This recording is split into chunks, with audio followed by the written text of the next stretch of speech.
Hello everyone, welcome back to my channel AG dream creation. তো দেখো, আমরা বাড়ির সকলে মিলে জন্মাষ্টমীর দিন সকালবেলায় স্নান করে নিয়ে পুজোর জোগাড়ে লেগে পড়েছি।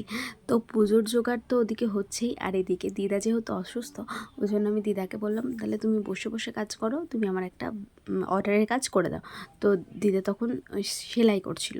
তারপরেই মনা দিদি বানাচ্ছিল হচ্ছে আমাদের জল খাবার, ঘুগনি বানাচ্ছিল।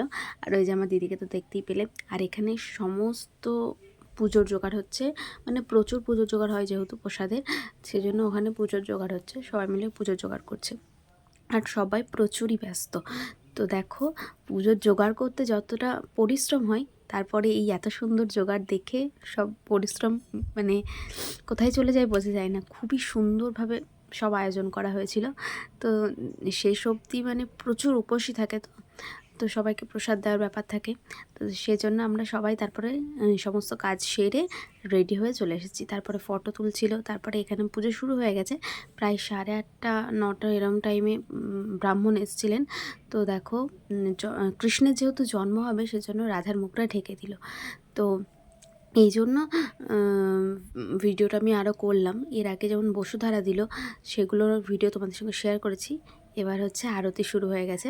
তো দেখো, মানে খুব ভালোভাবে হয়েছে পুজোটা, আমার তো খুব ভালো লেগেছে। তারপরে মারা অঞ্জলি দিচ্ছিল, আমি উপোস করিনি, আমি অঞ্জলি দিইনি, মারা অঞ্জলি দিচ্ছিল। অঞ্জলি দেওয়ার পর এই প্রসাদ বিলি করার সময় এসেছিলো। তো প্রচুর প্রচুর মানুষ এসেছিলো পুজো দেখতে। তো সবাইকে প্রসাদ দেওয়া হয়েছিল। প্রসাদ দেওয়ার পর আমি আবার একটু ভিডিও বানিয়েছিলাম। তো দেখো, এই যে অঞ্জলি দেওয়ার পর এখানে ফুলে পুরো এত সুন্দর দেখতে লাগছে, আমি আবার একটা ভিডিও বানালাম, খুবই সুন্দর দেখতে লাগছে। তো ভিডিওটা যদি ভালো লাগে অবশ্যই like, comment, share and subscribe. এরপরে কিন্তু নন্দোৎসবের ভিডিও আসতে চলে, সাবস্ক্রাইব করে। তারপর আমি যেহেতু তোমাদেরকে বলেছিলাম আমি কটা ছবি শেয়ার করব, তো দেখে নাও আমি এরমভাবে সেজেছিলাম। টাটা।